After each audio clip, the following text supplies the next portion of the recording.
Yeah, Don Callis said we couldn't even fathom what it is like to attend a Don Callis party. I think unless you're there, you do not have the privilege. You have to be there in order to experience it. You have to go through the initiation, through the oath. You have to show that you're committed to the family before you even get a sniff of one of those parties, man. And when you do, what is the food good or something? What the hell's happening? You guys got like good steaks, or is like Outback Steakhouse catering it? You don't even want to know, brother.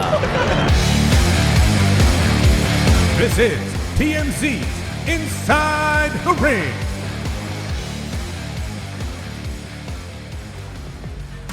Welcome to TMZ's Inside the Ring. I'm Branson Quirke. I'm Roger Corral. And this is going to be my favorite AEW interview today. Yeah, we're big fans. We specifically requested him. We did. And by the grace of the AEW lords, they gave him to us. We got him. So he is the reigning AEW TNT champion, known as the Protostar. That's such a sick name. It is. And a core member of the Don Callis family. And when I say core member, I'm not just talking one of them. He's the main. He's a favorite. He's a favorite. In the poster, he's on the front, just behind Don with the big red glasses on. He's had a dominant run with the title. And this Saturday at AEW Full Gear on pay-per-view, he faces one of the biggest challenges of his career in a no disqualification match against Mark Briscoe, which is going to be wild if you've seen what Mark Briscoe can do. That's his specialty. His specialty.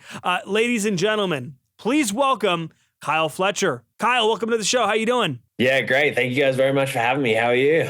Pretty good. We're good, man. I'm missing the pink. Where's the pink? Yeah, I know. I'll go chuck something on real quick. I'll go find the closest pink thing.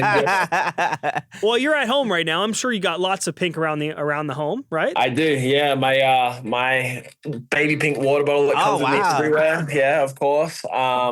There's a pillow over there that's pink. Yeah, there's pink scattered all over the place. I can't get away from it. What's your closet like? Is it like you've got like your normal clothes here and then you've got your gear here? Or? You do not even want to see my closet right now. My stuff is always overflowing. I have two separate closets. One is purely dedicated to wrestling stuff. So it has like gear on one side hanging up. And then on top as well, like all the other stuff. And then the other side is all like suits and like actual clothing wear. And then my actual closet is just, it needs to be sorted real badly. It's terrible. You're always on the road, so you don't have too much time. Exactly. You know? Well, I mean, like, what is it like? Dry cleaning? How do you wash this stuff? How do you not shrink the gear? A lot of it, some of it is dry cleaning. Some of it is like a lot of my gear, I can machine wash it, but it just has to air dry. It can't be chucked in a dryer. So it's not too hard. It's a lot easier than you'd think. Do you design your own stuff? I feel like your look is such a pivotal part of you, like your glasses, all of that stuff. Is that you? So a lot of it is my ideas. I do work with a specific designer. So he's done. God, he started doing my gear probably a couple of years ago now. He's done every single set. And it kind of depends on that. Sometimes I'll come in with like, I was thinking about this, and then he'll kind of spitball with me. And then sometimes he'll just be like, I saw this for inspiration, and then we'll cook something up. So it's a bit of a collaborative process. Awesome. So you've got your match this weekend. Everybody is very hyped for this. It's your 9th defense of the TNT Championship. Before I ask you about your mindset going into this match against Mark Briscoe at Full Gear, I want to know what is it like defending this thing 9 times, and what is the pressure in holding this singles title? Yeah, I think with any championship you have this pressure, but especially a title like the TNT Championship, which has had such a crazy lineage, the amount of people, the people that have held it such like of a high echelon that you almost just by holding it feel like you have to live up to that. And then I'm bad at over promising a lot of times, but I do that kind of on purpose because it's me kind of motivating myself to get to a certain level. So I keep saying that I want to be the greatest TNT champion of all time. And when I think about that, it's like, that means I have to be better than all these people that have held this belt before me. So yeah. And things like defending it 9 times in a single reign, that would be the record. And then like, there's the record for the longest reigning, the most reigns. So it's like kind of looking at it like that. I put a lot of pressure on myself to smash these accolades and to really become the greatest TNT champion of all time. So what basically the stipulation is, if Mark loses against you, he has to join the Don Callis family, right? Yes, sir. What the hell, man? So, so what's that going to be like? Like if Mark joins the family, are you going to treat him as your brother in the family, or is it going to be some type of an animosity there? Oh, you think? I think it remains to be seen. So when Don spoke to me about it, his thought process was like, he didn't want, like, there needed to be some kind of stipulation for us. Like, we're not just giving away title shots after I've already beaten him at the last pay-per-view at Wrestle Dream. It's like, he had his chance, he lost. Okay, if you want another shot, you got to give us something. So his thought process was, didn't want him to retire, didn't want him to do any of this other stuff because he is like a very good competitor, a relentless competitor in the ring. And he saw that as someone, if he could get him under the family banner and working well amongst the rest of us, that could be a valuable asset to us. And so I totally agree with that. I think it depends. Obviously, if he loses, he has to join, but will he be reluctant?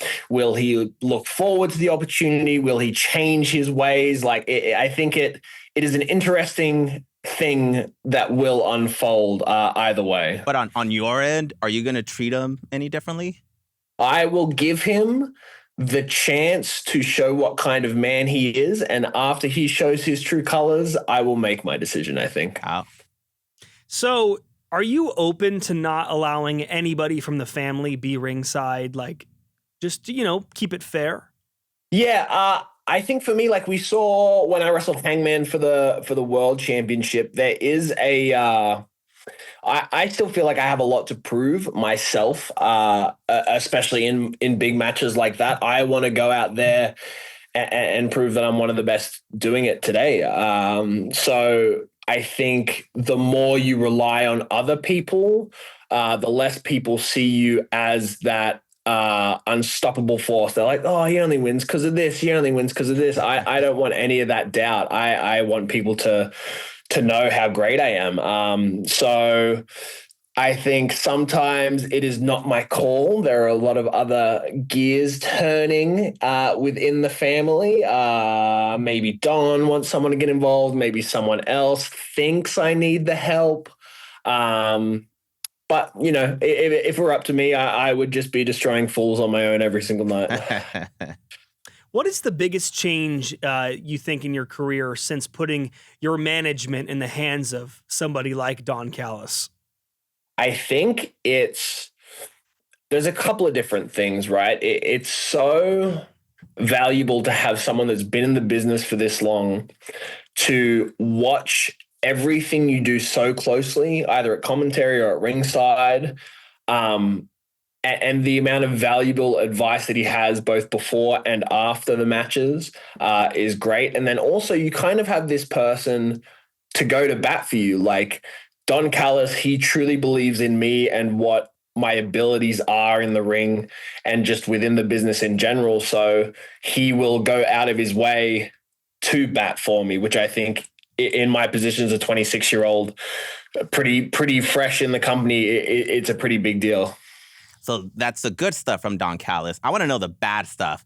I feel like Don Callis is like the daddy of the family. I want to know how rough is Daddy on the family? How rough is he on you guys? I've seen him be rough to other people. I think I have a soft spot in his heart. He always treats me pretty well. I haven't gotten his bad side yet. So we have a really good relationship, but it definitely, if someone doesn't want to follow orders, there's a little bit in the back. It's funny, when we interviewed him, he really did praise you, man. You're obviously the favorite of the whole family. So I don't know if you're aware, but I think it makes sense. Look at me. Well, I have to say, he got pretty upset when I told him that he kind of may have a inability to keep the peace within the family because it was before this family summit that went down on Dynamite. And it's funny, I noticed later, he flipped me off when he was itching his face. He was doing this to me.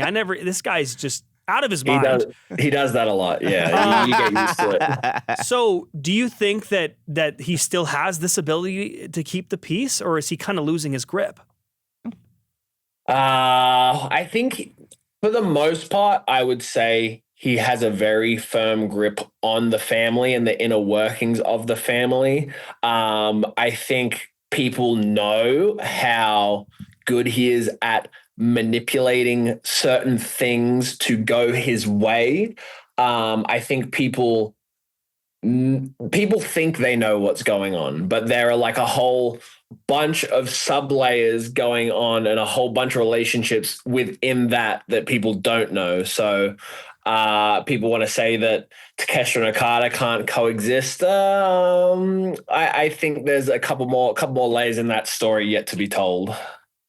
Gotcha. Okay. All right. I'll just leave it there. You know what I mean? Yeah. Don is another level. I gotta ask. So right now, you know, there's a lot going on. The fans are crazy in AEW, right? You know, they're some of the most brutal fans out there. And I'll be honest, and this, I'm not saying I hate you, but I'm saying you are one of the most hated people in AEW. It sounds like you're saying you hate me, bro. No, What's going on? I do not. I do not. I'm just asking the good questions here. And I also haven't eaten since last night.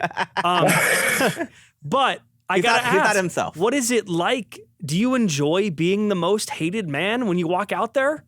Yeah, I can't lie. It kind of, it's kind of exactly, it's exactly how I've felt my whole life. My whole life, I have enjoyed the like growing up. I have an older sister and my mom. I just love like annoying the crap out of them to the point where they like tell me to piss off or like whatever. So it's just like it brings that side out of me. Like I love that feeling of like looking at the crowd and saying something and then having people stand up and going, no, shut the fuck up. Like, oh, like I'm like, hey, give it to me, baby. You like to antagonize. I do. It's part of my nature.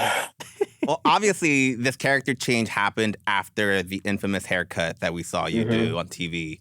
Do you think that played a big part in that?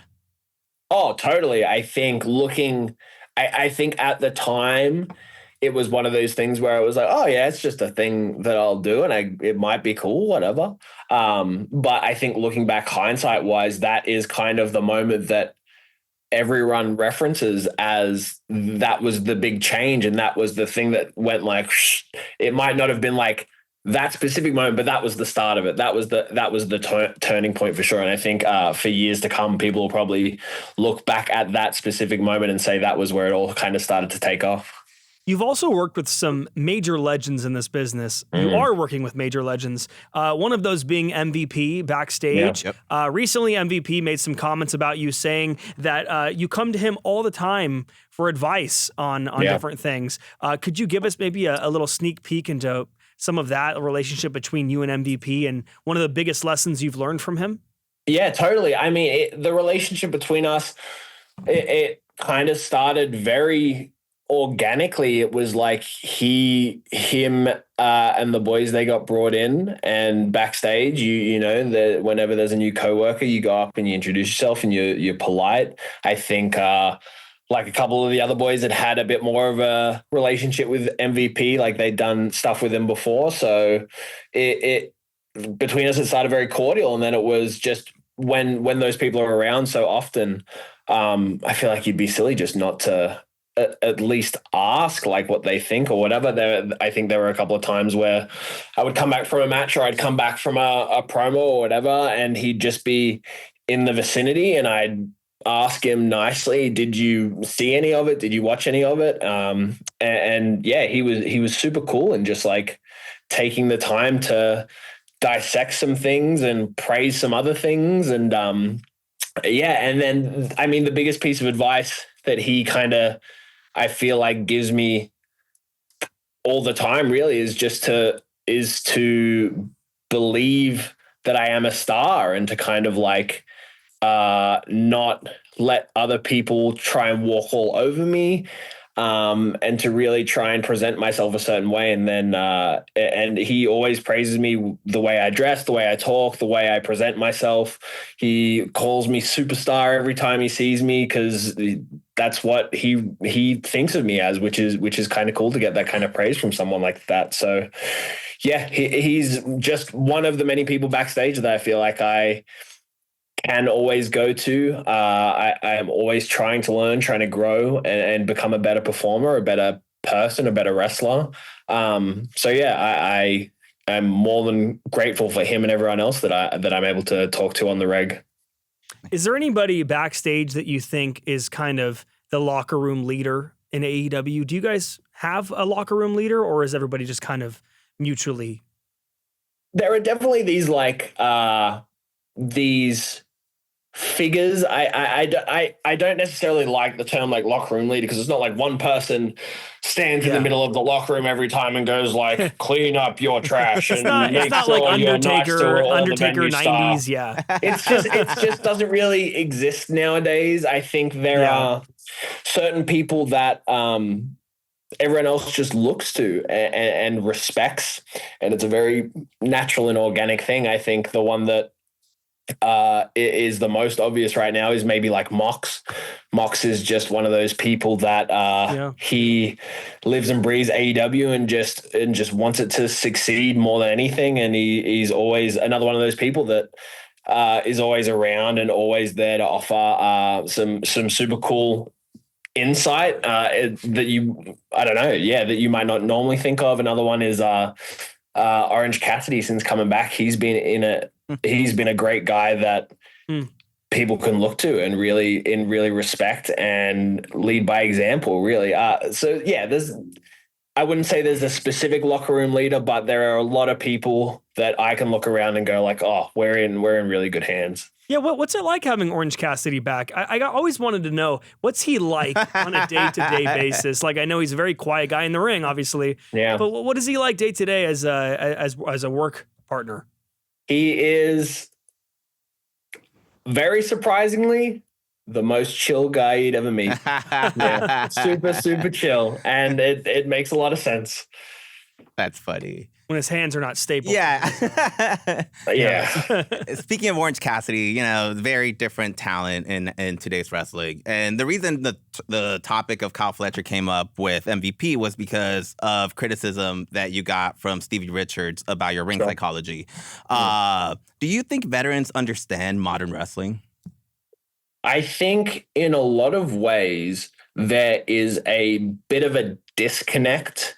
I think my kind of opinion is wrestling is very like nostalgia based, and whatever you grew up watching, and if you were in the business, whatever you grew up, whatever era you were a part of, you're always going to kind of look at that in a different light to everything else. And you're always going to feel more connected to that. I think a lot of veterans, again, this is me kind of talking from my perspective. I don't want to put words in anyone else's mouth, but the way I kind of view it is like they think whatever they did was the best way it can be done. And I think a lot of people in wrestling feel like that. And it's not true. Like, the business is constantly evolving, constantly changing. I think if you put, just for example, like a me and Will Ospreay match on any wrestling card before 2000, the people watching it would just be losing their minds at the things that they are witnessing, just because it's all contextual. Like, the stuff that happens in the ring nowadays just wasn't seen before 2010. So like it's the times have just changed, and I think you got to roll with that. I'm a lot younger than a lot of the other people on the roster nowadays, a lot of other people that are in wrestling nowadays. So I kind of have a different perspective to a lot of people, and the wrestling that I grew up loving to watch and the wrestling that I still love to watch is probably different to a lot of these veterans that are giving me advice or other people advice. And that's fine as well. Like, I think wrestling is so beautiful because it's totally up to you what you enjoy, and you don't have to enjoy what someone else enjoys. Like, it's fine, and that's fine as well. Like, I'm never going to harp on someone for loving a match that I hated. Like, that's just not what wrestling is to me. So that's kind of my opinion on it all.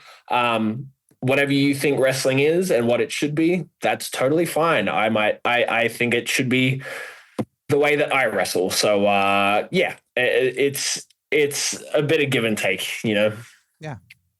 This is a heavy question. Speaking of legacy and veterans, Sure. by beating, by doing this 9th defense of the TNT title, you will surpass Cody Rhodes.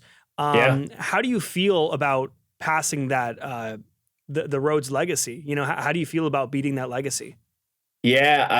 I mean, proclaiming that I'm the greatest TNT champion of all time, and surpassing Cody, as well as Miro and Darby and Reigns, it's kind of it's a weird sense of like imposter syndrome a little bit to me. Like, it's like Cody Rhodes currently like the number one star in probably all of wrestling right now, like the top dog. And to be like, oh, I had a better championship reign than Cody Rhodes. Like, look at me. He's right. But He's right. Yeah. I don't know. Like, it's a bit of a weird feeling, but it's also very reassuring to me. Like, oh, I mean, look at me. I'm doing better than Cody Rhodes, better than Miro, better than Darby Allin. It's kind of, it's a weird thing. It's a weird feeling, but also it reassures me that I'm kind of, I'm on the right path. I'm doing the right thing, moving in the right direction. That's amazing. I also would like to see you say that exact sentence to all three of them. Right? Yeah, a little round table of it. Yeah. Maybe invite them to the next. next. I'm better than you. I'm better than you. You can invite them to the next Don Callis celebration dinner. Oh boy. Hey, if they're ready to read the oath and join in, please be my guest. Geez. Wait. We got to ask him about the celebration. Yeah. Go ahead. Yeah, Don Callis said we couldn't even fathom what it is like to attend a Don Callis party. Could you possibly tell us what it was like? I think unless you're there, you do not have the privilege. You have to be there in order to experience it. You have to go through the initiation, through the oath. You have to show that you're committed to the family before you even get a sniff of one of those parties, man. And when you do, what is the food good? What the hell's happening? You guys got like good steaks, or is like Outback Steakhouse catering it? You don't even want to know, brother.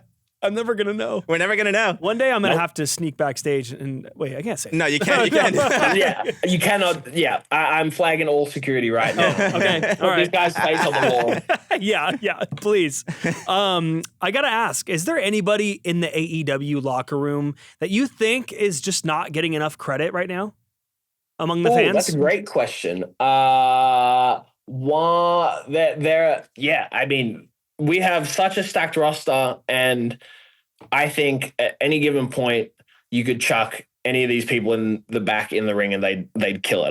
I'll preface it by saying that a couple of the guys, Lee Johnson, Blake Christian, I had a couple of like last year, I had a couple of Ring of Honor TV title defenses against Lee. Yeah. I think they're great, and every time they show up on television, I'm always amazed and I'm like, oh, these guys are so good. So they're a couple. I think, man, Pac is one of my favorite wrestlers of all time, and he hasn't gotten a lot of singles opportunities recently. He's going up against Darby Allin at Full Gear. And I'm so excited to see that. I think, he is, again, one of my favorite wrestlers to watch still to this day. So I'm very excited for that, to see him get some more opportunities in the ring, in single stuff. Man, it's so hard for me because I love everyone in the locker room, and I think they're all incredible. I wish everyone could have the same amount of time in the ring that I have to show my abilities. So I'm sure a lot of them would be, in the same spot, if not higher up than me, But not everybody is born the proto star. That's true. That is true. Yeah, you do make a good point. Yeah. I had this question. You mentioned your matches with Will Ospreay, huge fan favorites. I wanted your take on the 5-star rating system from Dave Meltzer. Sure. And I would like to know why you think you deserve these 5-star rankings by him, as opposed to a lot of greats that have gone through the ropes. People like Chris Jericho, Kurt Angle, Brock Lesnar.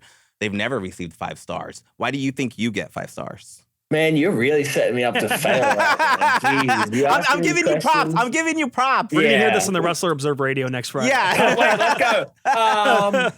To me, this rating system, I understand the critique of it. It is one man's opinion, and like I was saying before, if one person thinks a match is 5 stars, that doesn't necessarily mean that everybody thinks it's 5 stars. I will say that Meltzer is one of the longest running wrestling journalists in the world, I'm sure. So I think his opinion probably holds a pretty high regard. To me, I never go out there thinking, I hope this gets a 5 stars. Like I'm wrestling in order to get that 5 stars. That's not the case. I go out there every night trying to do the absolute best that I can and put on the absolute best professional wrestling match that I can. If Dave Meltzer thinks it's a 5-star plus match, that's awesome. I'll take that praise just like I would from anyone else that watches my matches. If you tweet me and say that match was 5 stars, I'll be like, oh, that's cool. Someone liked my match. Like it's kind of that feeling, right? And like I was saying before, I think wrestling has come a long way. I think a lot of these people that never received a 5-star match, it's like, yes, the reaction at the time for that match in the arena was probably crazy. A lot of people in that building at the time probably thought it was one of the best matches they'd ever seen, but wrestling has grown, wrestling has matured, wrestling has changed in a lot of ways. I think the quality of the stuff in ring today, especially that AEW is doing, has never been seen before. I don't think this quality of wrestling has ever existed before or as consistently as it has ever been. You know what I mean? So I think a lot of the criticisms like, oh, Kurt Angle never got a 5-star match. I think Kurt Angle had a 5-star match personally, right?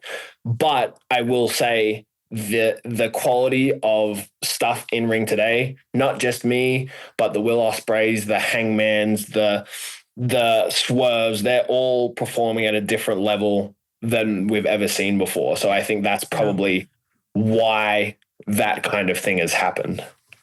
Wow. I have a pretty wild question for you, and I would regret it if I didn't ask you this. I saw this online this week. So Stevie Richards made a massive, bold claim that Logan Paul... I know exactly where you're going. That Logan Paul is a better superstar than anyone in the entire AEW locker room. That's ridiculous. A wild claim. That's so ridiculous. That's ridiculous. What do you have to say about that? I think I said the same thing with his comments on me.